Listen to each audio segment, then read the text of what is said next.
Short Story 1. The Chase. A Short Story by Christopher G. Smith. Elena and I were having dinner at my house. Everything was calm and peaceful until Elena took a bite of her pasta. "This pasta isn't al dente enough," she said with a bothered look on her brow. "What?" I said to her. "You heard me." She yelled, "This pasta isn't al dente enough." She threw the plate of pasta at me, covering me in pasta and sauce. Then, before I knew it, she had a knife in her hand. "I'm Italian, and that pasta was underdone. You've insulted me with your poor cooking." I turned and ran out the door.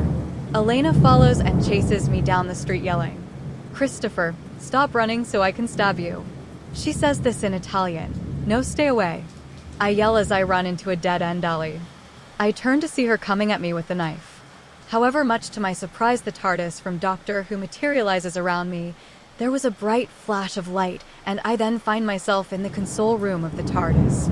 I look around to see the fourth Doctor from Doctor Who standing there in front of me saying, "You're safe now and you're welcome." Elena starts to bang on the TARDIS doors.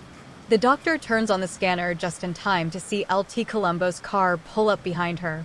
Columbo gets out of the car and says, "Ms. Lucci, you're under arrest for the murder of Daniel Henderson and the attempted murder of Christopher Smith." Elena starts banging on the TARDIS doors harder and yells, "Let me in." However, this is to no avail. Columbo pulls her hands down and cuffs her with handcuffs. He reads her rights and walks her to the car. Columbo drives her down to the precinct where she will await her pending trial. The end. The end. Short Story 2. The Murder of Danny by Christopher G. Smith. On a dark, stormy day, Danny had pissed me off for the last time, so I decided to put my devious plan into motion. Over the course of the time that I had known her, she had said and done a ton of things that she will now gravely pay for with her life. I had spent a year devising this murder, and today was the day that I would act on it. Now that I was done piecing the plan together, I made my way down to the train station and took the train down to Williamsport. My accomplice Elena met me down at the station. As we started to walk away from the station, I asked Elena if she told Danny where to meet us. Yes, I told her to meet up with us at the Fine Arts building at Lycoming. I smiled and said, "Do you remember what to do after we kill her?" "Of course I do," she said. After walking a short distance, we reached the campus and made our way to the Fine Arts building where Danny was waiting. Elena and I walk inside, then come up behind Danny. Elena gives me my gloves, and I put them on before reaching into my pocket for my letter opener. I get close to Danny and I stab her in the left side of her chest, directly where her heart would be. Elena slips on her own pair of gloves as she watches me stab Danny. I stab her 7 times before she falls backward, falling to the ground dead as a doornail. After we were sure that she was dead, I gave the letter opener to Elena and she hid it in a clay pot. We then make sure nobody is around, and we lift her body and take it outside and bury it. We then took off our gloves and burned them. Elena then has me go back with her to her dorm for the night. The next day we had breakfast and discussed how we were gonna avoid being found out.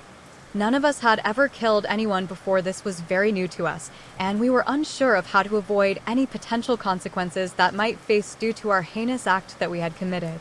Out of the two of us, I could tell that Elena was the most burdened by our actions during the murder, and her guilt was growing too much for her to bear. I knew whatever we do or go next couldn't just leave her alone. I could tell that she wouldn't be able to handle being on her own after this. I look up at Elena and say to her, "How about we go somewhere far away from here, like Italy? We are less likely to be found out if we just skip the country completely." Short Story 3. The Mob.